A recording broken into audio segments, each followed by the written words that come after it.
Hello बच्चों, good morning. आज हम लोग 9th क्लास की हिंदी की पाठ 2 पढ़ेंगे। भारत का पुरातन विद्यापीठ नालंदा। पाठ बहुत बड़ा है, इसलिए आप लोग क्या करेंगे, पहले वीडियो देखने से पहले पाठ को पढ़ लेंगे। पाठ पढ़ लेंगे तो आपको अच्छे से समझ में आएगा, क्योंकि वीडियो का टाइमिंग कम रहता है। अब हम नालंदा के विषय में जानेंगे। नालंदा कहाँ है, नालंदा विश्वविद्यालय क्या है, इसकी शुरुआत कैसे हुई और कितनी उन्नति के शिखर पर ये कितना विकसित हुआ, इसके बारे में जानेंगे। नालंदा विश्वविद्यालय ये बहुत ही प्राचीन और आकर्षक नाम है।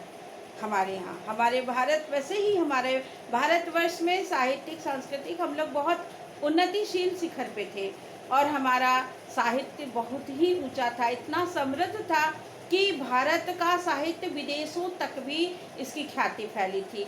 ये बौद्ध और जैन धर्म जब था, उस ईसा पूर्व उस समय भी हमारी ख्याति दूर दूर तक गई। चीनी यात्री फाहियान वेनसांग सब लोग आए और हर्षवर्धन के समय में, और हमारे यहाँ के शास्त्र, किताबें, साहित्यिक पुस्तकें विदेश जाने लगी, क्योंकि हमारे यहाँ का साहित्य बहुत ही समृद्धिशाली था। और ये साहित्य कैसे बना, तो नालंदा कहाँ है, मगध की प्राचीन राजधानी, मगध की प्राचीन राजधानी व्यवहार, जो कि 5 पर्वतों से घिरी हुई है, गिरिब्रज राजगृह नामक स्थान पे है। और सप्त कुंडों के 7 मील उत्तर की ओर नालंदा स्थित है। मगध, ये हमारे सौभाग्य की बात है, ये हमारे बिहार में है। और उसकी उत्पत्ति कैसे हुई, क्योंकि इतिहास तो इसका बहुत पुराना है। वहाँ कुछ प्रावारिक यानी व्यापारी, मैंने कठिन शब्द लिखे हैं वो मैं बताऊंगी आपको। व्यापारी आते रहते थे, वहाँ आम का बगीचा था। उस आम के बगीचे में जब व्यापारी लोग बैठे तो उन्होंने देखा कि ये स्थान बहुत ही उच्च कोटि का है, यहाँ बच्चे अगर पढ़ें, शिक्षा दीक्षा ग्रहण करें तो वातावरण बहुत ही सुरम्य है। अतः उन्होंने क्या किया, सब व्यापारियों ने मिलकर 5-5 गांव दान में दिए और इस प्रकार नालंदा विश्वविद्यालय की शुरुआत हुई। तो उस समय विश्वविद्यालय नहीं था, छोटी सी कुटिया के रूप में बनाया गया और अच्छे अच्छे शंकराचार्य और ज्योतिषाचार्य के द्वारा वहाँ शिक्षा दीक्षा दी गई। तो वहाँ शुरुआत हुई। वो 5 प्रकार की वहाँ शिक्षा होती थी। एक शिक्षा थी तकनीकी की शिक्षा, जो आज जिसे हम मैथ्स कहते हैं, इंजीनियरिंग की पढ़ाई, तो तकनीकी की शिक्षा उस समय भी थी। दूसरी थी चिकित्सा की शिक्षा। चिकित्सा की शिक्षा यानी अपने स्वास्थ्य पर हम ध्यान दें और दूसरे के स्वास्थ्य पर भी, शारीरिक शिक्षा जिसको हम कहते हैं। जो बायोलॉजी की शिक्षा जो आज ग्रहण करते हैं, डॉक्टर बनते हैं, वो चिकित्सा की शिक्षा। तीसरी शिक्षा थी भाषा और व्याकरण की शिक्षा, यानी कोई भी शिक्षा ग्रहण करने के लिए एक भाषा का आधार होना बहुत ही ज़रूरी है, चाहे वो भाषा कोई भी हो। उस समय संस्कृत भाषा बहुत उच्च कोटि पर थी और संस्कृत भाषा के माध्यम से ही सारी शिक्षा दीक्षा ग्रहण की जाती थी।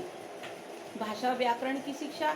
उसके बाद चौथी शिक्षा थी ललित कला या शिल्प की शिक्षा, जिससे क्या होता था कि कोई भी व्यक्ति पढ़ने लिखने के बाद बेरोजगार न रहे।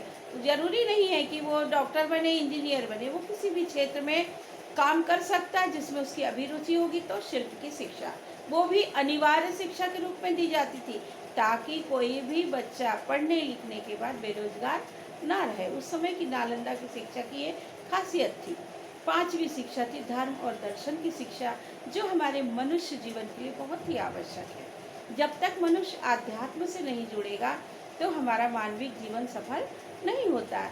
आज इस शिक्षा की कमी आ गई है। आज हम बहुत सारी शिक्षा ग्रहण करते, लेकिन अध्यात्म हमारे जीवन से उठ सा गया है। धर्म और दर्शन की शिक्षा भी अनिवार्य शिक्षा थी उस समय में। यही कारण था जो नालंदा विश्वविद्यालय की शिक्षा बहुत ही उच्च कोटि की शिक्षा थी। इसकी ख्याति इतने दूर दूर तक बढ़ी, एक से एक शंकराचार्य यहाँ पर बने। जो भी शिष्य वहाँ ग्रहण करते थे वो एक से एक विद्वान बनते थे। वहाँ पर बहुत से लोग आए, भिक्षु नागार्जुन आए, तारानाथ आए, तारानाथ जो दलाई लामा के थे, तारानाथ जी आए नालंदा विश्वविद्यालय। और युवान चांग, हर्षवर्धन के समय में चीनी यात्री फाहियान आए। गुप्त काल में बहुत ही समृद्धिशाली स्तर पे था। इस प्रकार ये पाठ बहुत ही, मतलब उस समय इतना, वो 5 गांव दान देके जो शुरुआत हुई थी, इतना विस्तृत हो गया कि 300 कमरे, बड़े बड़े सरोवर, बड़े बड़े आम्र के बगीचे और इतनी उत्कृष्ट उसकी व्यवस्था थी, बड़े बड़े गुंबद। इतना विशाल वो नालंदा विश्वविद्यालय हो गया कि उसकी ख्याति विदेशों तक फैल गई और बाहर से लोग आने लगे और वहाँ की साहित्य रचनाओं को लेने के लिए लालायित हो गए। और हमारी भारत की शिक्षा पूरे सर्वत्र चारों ओर फैल गई। वहाँ पर उसमें गुप्त काल के समय में ये इतनी चरम सीमा पर हो गई थी कि शीलभद्र जैसे, ज्ञानचंद्र, प्रभामित्र, स्थिरमती, गुणमती जैसे कितने सारे लोग विद्वान वहाँ आने लगे और उन्होंने जाकर नालंदा के विद्वानों का विदेशों में बहुत ही प्रचार प्रसार किया। ये पाठ बच्चों बहुत लंबा है, इसमें कुछ कठिन शब्द हैं जो मैंने यहाँ लिखे हैं। आम्रवन यानी आम का बगीचा, प्रावारिक यानी व्यापारी, प्राणवंत यानी जीवंत, परिनिर्वाण यानी निधन। बाकी सारे कठिन शब्दों के अर्थ आपको पाठ्यपुस्तक के पीछे वाले पेज में आराम से मिल जाएंगे, आप देख लीजिएगा। और मैं दूसरी वीडियो में और इस पाठ के अर्थ को क्लियर करने का कोशिश करूँगी और आप फिर से पढ़ेंगे बच्चों, अच्छे से इस पाठ को अच्छे से पढ़ लेंगे। Bye bye.